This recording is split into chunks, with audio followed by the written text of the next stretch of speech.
Coming up next, reaction to potential closures of Penn State campuses around the state. My brother also went to Penn State, and it helps a lot for saving money. Plus, local Ukrainians mark the third somber anniversary since Russia launched its full-scale invasion.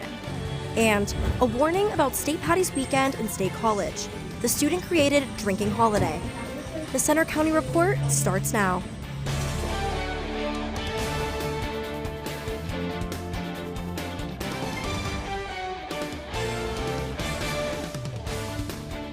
Good afternoon, I'm Eva Hines. And I'm Jaden Vogel. Thanks for joining us for the Center County Report.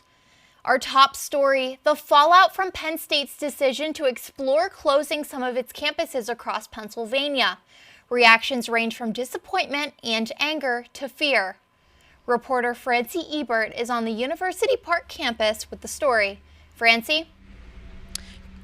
This campus, along with 6 others, are safe from closures, but due to dropping enrollments and demographic shifts, we might see some big moves from Penn State. The days of Penn State's nearly 20 campuses around the state are now numbered. The university says it will explore campus closures. That's tough news for students like Nicholas Golab, who went to the New Kensington for 2 years before heading to the University Park. He says starting at a branch campus saved money. Since my mom has 3 kids and we're all going to college, it's definitely going to be a lot for her. So my brother also went to Penn State, and it helps a lot for saving money, being able to do that. New Kensington is on the possible closure list. Others include Beaver, Du Bois, Fayette, Greater Allegheny, New Kensington, Schuylkill, Wilkes-Barre, and York. Penn State says declining enrollments, demographic shifts, and financial pressures are taking a toll. President Neely Bendapudi says, quote, "We have exhausted reasonable alternatives to maintain the current number of campuses. We now must move forward with a structure that is sustainable, one that allows our strongest campuses to thrive, while we make difficult but necessary decisions about others." State Representative Jill Cooper of Westmoreland County is worried about the effect of any closures on students and towns. Impacts the students, but it impacts the economy. Anytime young people's opportunities are taken off the table, if in fact New Ken is one of the campuses that is closed that's in my district, that's very concerning to me. There are campuses that are safe from closing: Abington, Altoona, Behrend, Berks, Brandywine, Harrisburg, and Lehigh Valley, along with the Great Valley, the medical school, and law school. Liz Kepner is director of the Multimedia Innovation Center and teaches at Penn State Lehigh Valley. I was really glad to hear that the Penn State Lehigh Valley campus was staying open. We've had Penn State presence here in the Lehigh Valley since 1912, over a century. So we're really excited that we're going to be able to keep supporting our students. The university says no campus will close before the end of the 2026-2027 academic year. Penn State's campuses will be reviewed for closure by an internal team, and that internal team will make a recommendation for a decision by spring commencement. Live in University Park, I'm Francie Ebert. Back to you. Thanks, Francie. Penn State is also dealing with the impacts of recent White House executive orders, including research funding and diversity. Derek Stilley reports. Overall, I feel like people don't know what's going on, and they're a little uncertain about everything. With recent headlines about federal policy changes ranging from research funding to diversity, equity, and inclusion, Penn State's president sent a simple message: our mission has not changed. It's been a challenging time for universities like Penn State as they navigate executive orders from Washington. One of those is President Trump's effort to end government support for programs promoting DEI. It's left faculty, staff, and students looking for answers and reassurance from their schools. Temple student Cole Messer says DEI initiatives help students unify with a common goal. In my experience, people feel at least somewhat reassured at the fact that the president's come out and openly said that they intend on staying the course and sticking with DEI. At Penn State, the Paul Robeson Culture Center is a space that promotes diversity and inclusion, but its mission and its future could be impacted by the directives coming in from D.C. Penn State education and civil rights professor Erica Frankenberg believes it's important to stay informed. It's very unclear what specifically is or isn't being addressed. A federal judge has largely blocked Trump's DEI executive orders with a preliminary injunction. while the Trump administration has argued the president was targeting only DEI programs that violate federal civil rights laws. I reached out to multiple Penn State officials for comment, but they declined to be interviewed. In University Park, I'm Derek Stilley for the Center County Report. The federal orders are also impacting private businesses. In the latest example, Paramount just told employees it's ending DEI policies. That's according to a memo obtained by CNBC. Penn State has approved $92 million in renovations for 2 University Park residence halls. The projects include plans to renovate Pollock halls, beginning with updates to Rittner and Wolf halls. It includes new amenities like air conditioning and shared private bathrooms, as well as a design to encourage social interaction. Renovations are scheduled to be done in summer 2026. Pennsylvania is investing more than $1 million in Penn State to strengthen the state's agricultural workforce. The funding supports a 2-year project led by the Penn State Extension and Center for Agricultural and Shale Law. It'll help small and mid-sized farms with hiring, safety, and workforce training. Officials say this will help support agribusiness and keep farms running. Governor Josh Shapiro announced that this week that President Donald Trump's administration has freed up $2 billion in federal aid that Shapiro had accused it of illegally withholding. Earlier this month, Shapiro sued in federal court.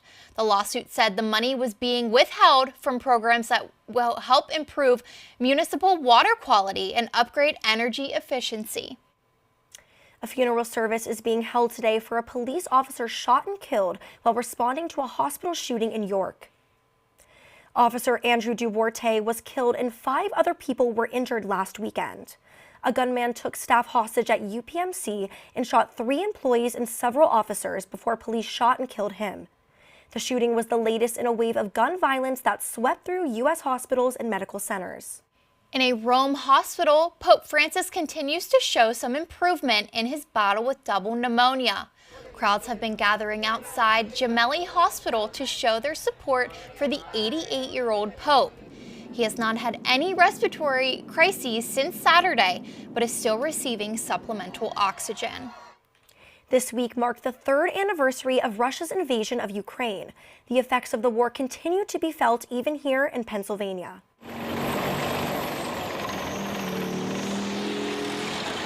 This week, Ukraine marked the 3rd somber anniversary since Russia launched its full-scale invasion.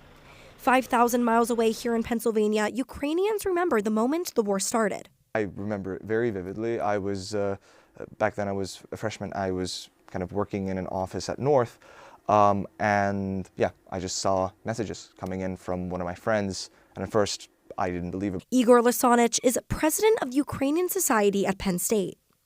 He's watched as the prolonged war has physically and emotionally drained both Ukrainian citizens and those living abroad.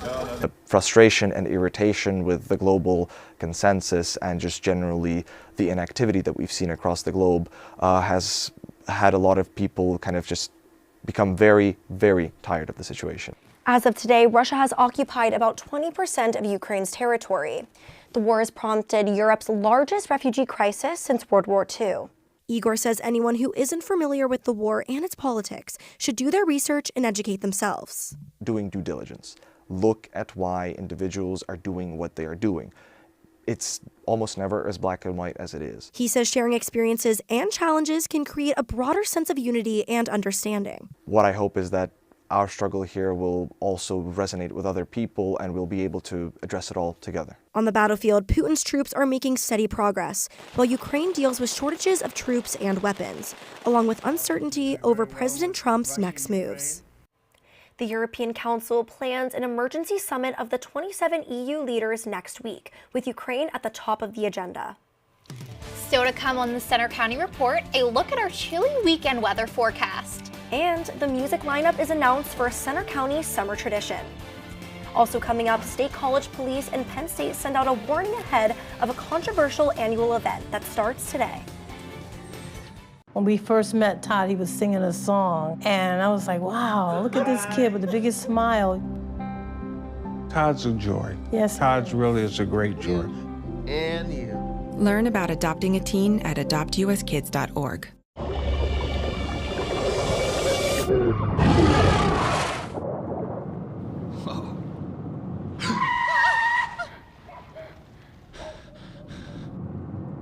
Eyes forward. Don't drive distracted. Children are the greatest joy and our best hope for a better future. Friends, they are the future. But did you know that millions of kids are facing hunger every day? Food is not just food. It's energy, health, confidence, hope, and even love. Yes, love. Thank you! Learn more about how No Kid Hungry is helping end child hunger in America at helpnokidhungry.org.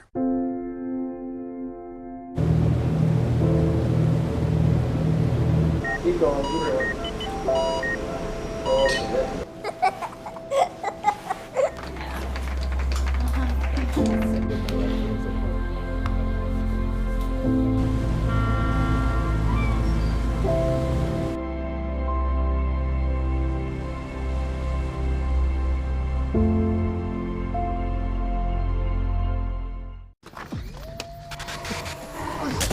Multiple studies have shown that marijuana can slow both driver reaction and response time, which can be really dangerous. He's here. He's here. Wait. What? I can't drive. Why? My. Oh.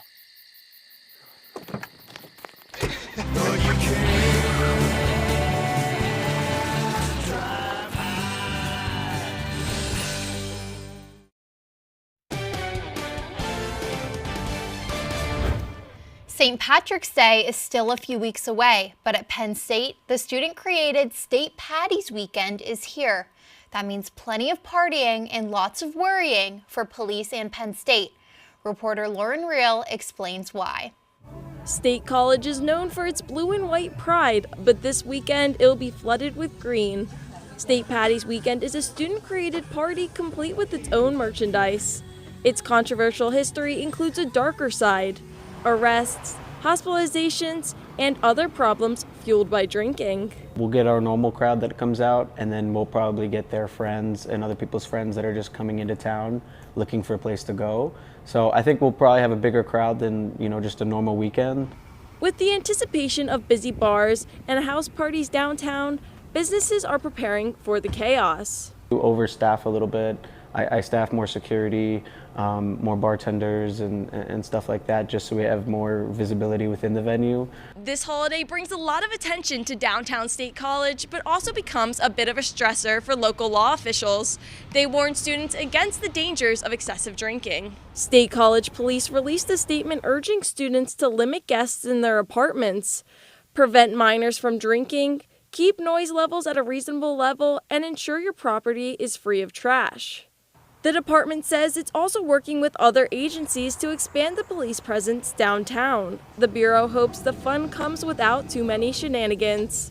In State College, I'm Lauren Reel for the Center County Report. Students charged with any criminal violation will also be reported to Penn State's Office of Student Accountability and Conflict Response. Another popular event, the Center County Grange Fair, is more than 5 months away, but the music lineup is already taking shape. This year's grandstand lineup features country singers like Daryl Worley and Neil McCoy, a Johnny Cash tribute by Terry Lee Goffey, and Christian artists Consumed by Fire and Caleb John. The fair runs from August 15th till the 23rd in Center Hall.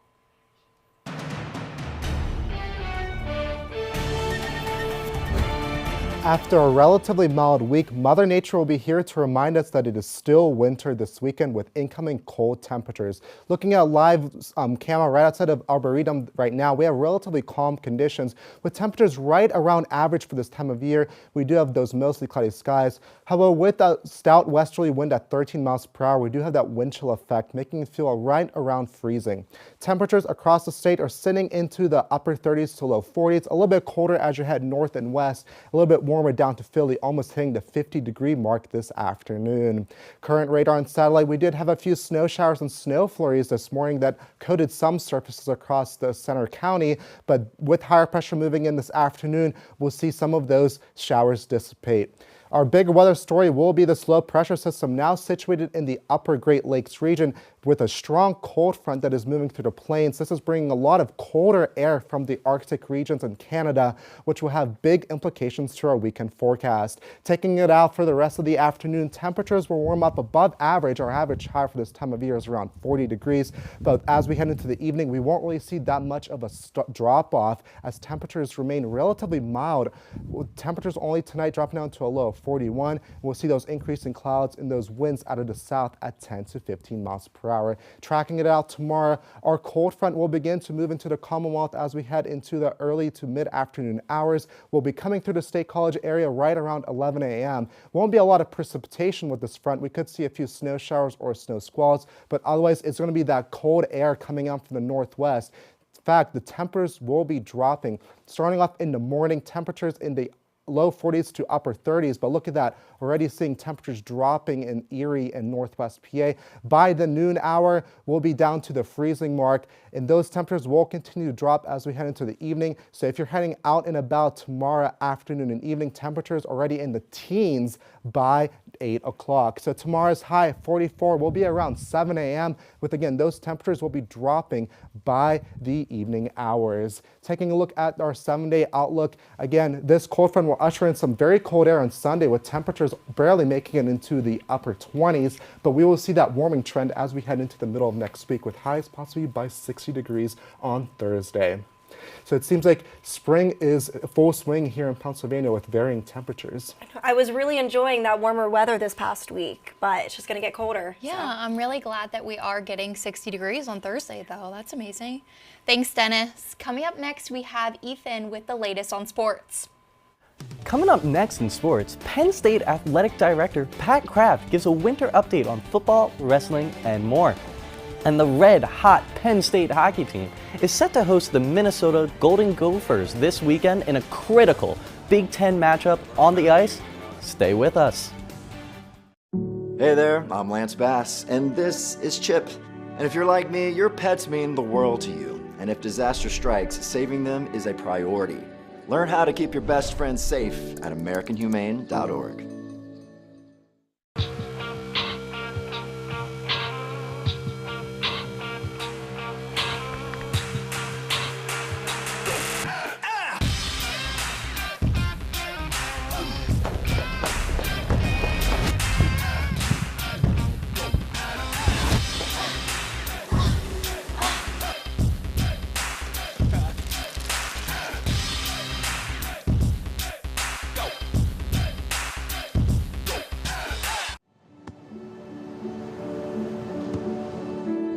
I don't remember how it started. Go to that. Our back and forth. It always came back. Dad! You probably don't remember what you told me, That was perfect. but I heard every word.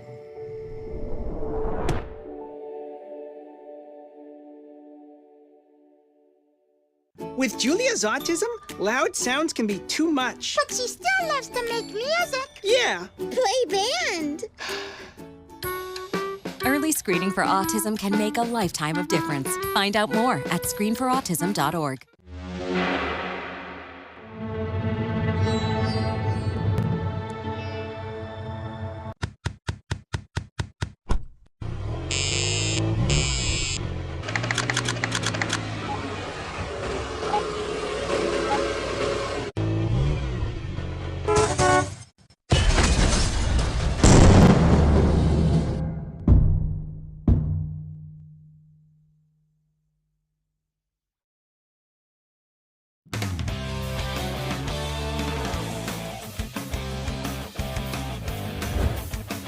I'm Ethan Hetrick with sports. One of the most important home weekends in Penn State hockey history starts tonight as the Nittany Lions continue their playoff push against the #2 Minnesota. They're coming off a series at #1 Michigan State where the Lions took 5 of the possible 6 points Saturday night. They held on for a 3-2 win thanks to 42 saves from Arseny Sergeyi. Tonight is the annual Wear White game at Pagula. 5 former Penn State players are at this weekend's NFL Combine in Indianapolis. They included expected top 5 draft pick Abdul Carter. He won't work out there because of an injury, neither will Tyler Warren. But the other players at the Combine are Kobe King, Jalen Reed, and KJ Winston. It's a very busy year for Penn State sports. Athletic Director Pat Kraft held a news conference this week to talk about everything from football to NIL to wrestling. Carson Schuler has the story. Penn State Athletics VP Pat Kraft met with the media this week, covering a wide range of topics from NIL and wrestling scholarships to the changing college football calendar and stadium renovations. Since the introduction of NIL, Penn State has been playing catch-up, but Kraft says they have made strides, even as major changes loom, with revenue sharing set to take effect this year. What people think the traditional NIL piece, I think we're where we need to be. Look, you got to continue to do what you got to do. On the mat, Penn State wrestling just wrapped up its 5th straight undefeated regular season. Kraft reaffirmed the university's commitment to the program, and talking more about scholarships, he said, But we're going to give Kale what he needs, and I can tell you that we've added scholarships for him in the future. In the meantime, Penn State men's basketball has struggled in its 2nd season under head coach Mike Rhodes. Despite a tough stretch, Kraft says he's confident in the program's future. Kraft talked a lot about the future of Penn State football at this press conference. With the new playoff format here and challenges brought on by the transfer portal for both players and teams alike, he even hinted at the idea of bringing on a GM for Penn State football in the future. Once again, yes, if James texts me today and we talk about it and he found someone, I'm like, okay, that's great. With NIL, conference realignment, and playoff expansion reshaping college sports, it's another busy year for Penn State. In University Park, I'm Carson Schuler for the Center County Report. The next big event for football is the Blue-White game that's set for April 26th at Beaver Stadium. Penn State sports has lost the legend sport historian Lou Prado passed away this week. Prado was a former TV news journalist, teacher, and author.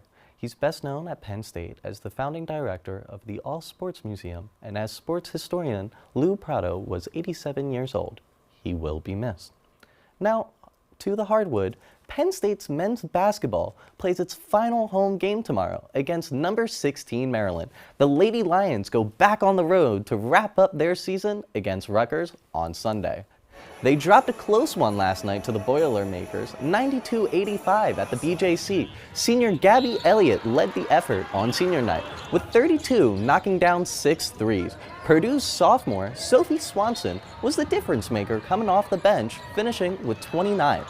Now to high school basketball, reigning state champions Bishop Guilfoyle got a big win against Bishop Carroll this week. The Lady Marauders claimed their 28th District 6 championship, winning 61-44. BG is now 25-2 on the season.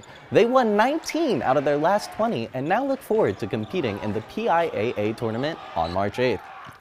The PIAA has made new changes to high school basketball rules. To follow President Trump's executive order aimed at keeping men out of women's sports, the PIAA updated its transgender policies to read, quote, where a student's sex is questioned or uncertain, the decision of the school as to the student's sex will be accepted by the PIAA. It's also ruled any celebration that looks like a gun, like finger guns, will be a technical foul. See, that's all for sports. How do you think our hockey team's going to do tonight? I'm feeling pretty good about it. I've heard they've had a really good season so far. I've also heard the same, so I'm pretty excited to see how it ends up.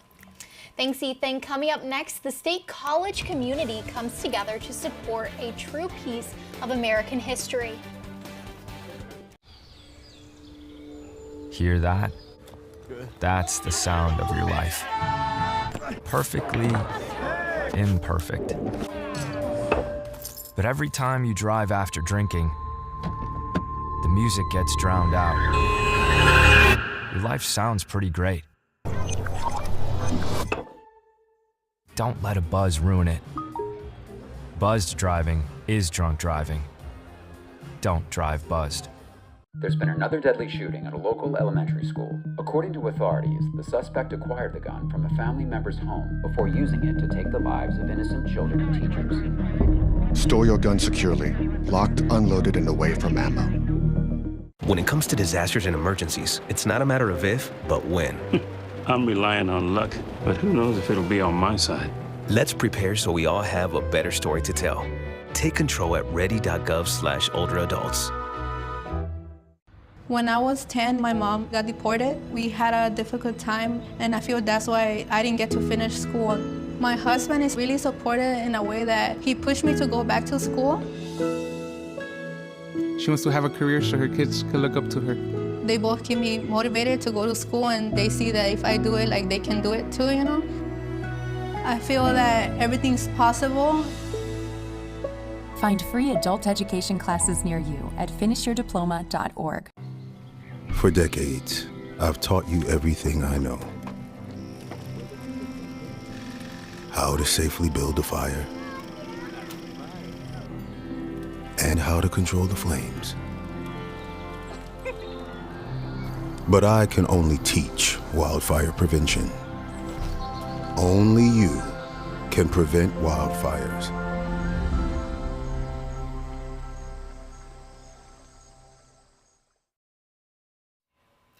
A new bar is opening this weekend in downtown State College.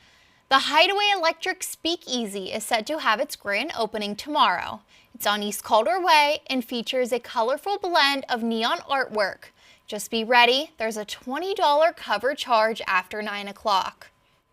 The State College community came together recently to support a project focused on a piece of truly American history. Reporter Ali Winskowski has the story. One piece of clay can have a whole lot of meaning. The Penn State Hub Galleries is hosting the Bison Bead Project. It's part of a nationwide effort to showcase a story of the survival and regeneration of the American and Plains bison. And it's a community engagement project developed by Chanupa Hanska Luger. He is currently exhibiting in the Hub Gallery. He has a solo exhibition right over at Hub Gallery. His exhibition, titled Reunion, is available through Tuesday. It features artwork most focused on Indigenous futurism and Buffalo Nation. Bison are no longer threatened with extinction in America, but in the late 1800s there were only a few hundred left. Indigenous people and conservationists worked to successfully rebuild populations. The Bison Bead Project will feature 31,000 beads, each representing a wild bison. Making a bison bead is super simple. You take your block of clay, you're gonna roll it into a ball, making sure it's as sphere as possible. You're then gonna take your wooden pick and make a small hole in the side of the clay. And voila, then you're finished. I use water to smooth down the edge of the hole of my bead, but other than that, I'm done. It's unclear when the bison sculpture will be finished, but Penn State's contribution helped Luger get much closer. Community members and students came to help. It's really cool. I enjoy learning about Indigenous cultures, so I was excited to learn more about the project through the videos and the information from the volunteers. Nearly 1,700 beads were created in one day, which will be fired and mailed to Chanupa. In University Park, I'm Ali Winskowski for the Center County Report. That's all for today's newscast. We hope you'll join us next Friday for our next local news update. But you can follow us anytime for breaking news on our Center County Report X, and you can see our stories on our Facebook page, Instagram, YouTube, and our website. Have a good weekend.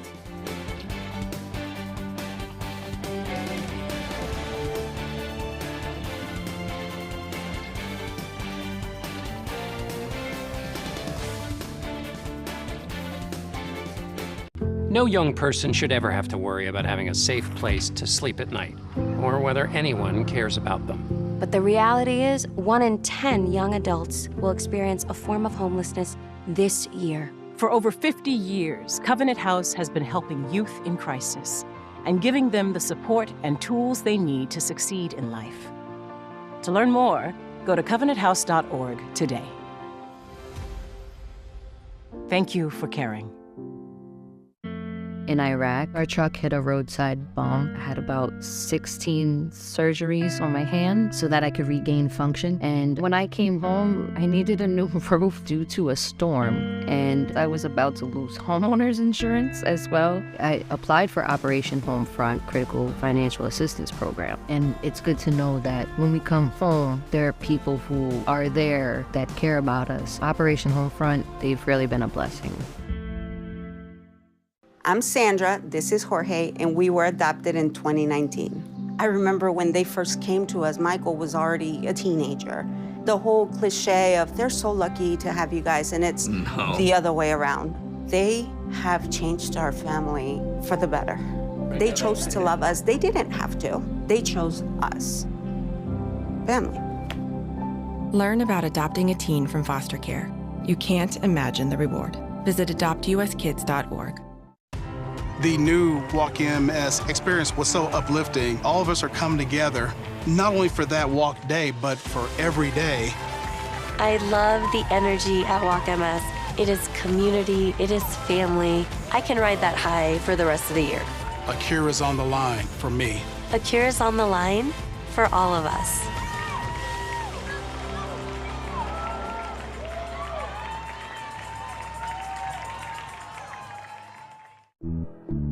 Coming up, championship basketball is here as we bring